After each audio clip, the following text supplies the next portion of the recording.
контексте действительно мы исходим из чего? Мы не утверждаем, что 100% завтра будет война, но процент вероятности достаточно высок.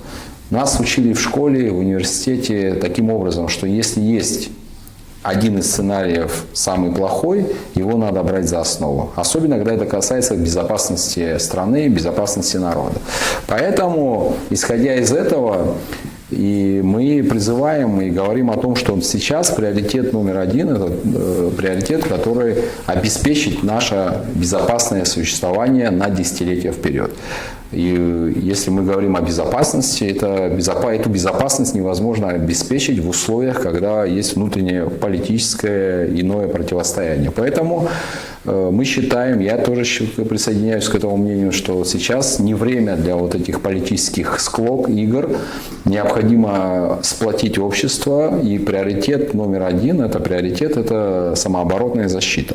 Если говорить о самообороне, да, как бы мы общаемся и с профильными структурами, имеем доступ к разного рода информации, о которой здесь я публично говорить не могу, но ситуация на сегодняшний день следующая. Отразить агрессию врага мы в состоянии. Это я могу ответственно заявить.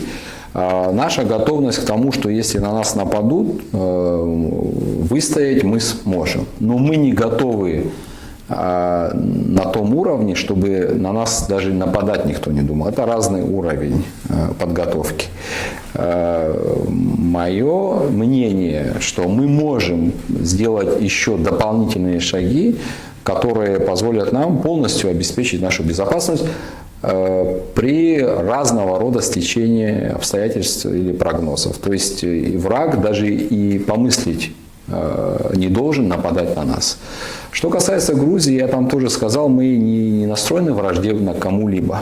Уже прошло 33 года. Но атаковать туда не собираемся. Да, мы нападать ни на кого не собираемся. Территориальных претензий никому не имеем. Мы живем в рамках своих исторических границ.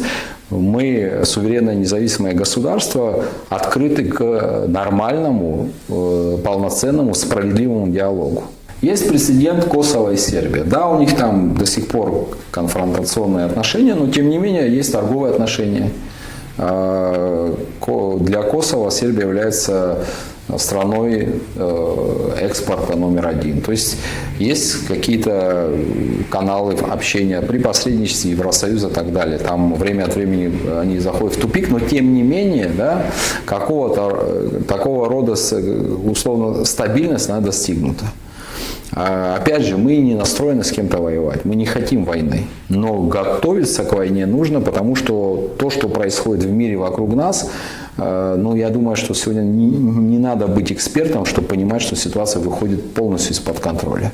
И один из прогнозов, один из сценариев, самый плохой, это когда уже крупные державы столкнутся между собой.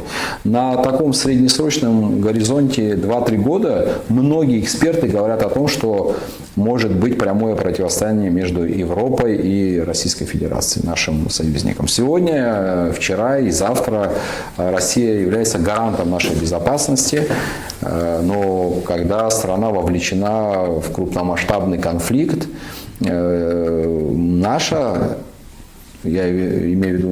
ответственность заключается в том, чтобы самим быть сильными, да, чтобы на нас в случае чего не было необходимости отвлекать какие-то силы, чтобы мы сами были способны защитить свои границы. Вот к чему мы призываем.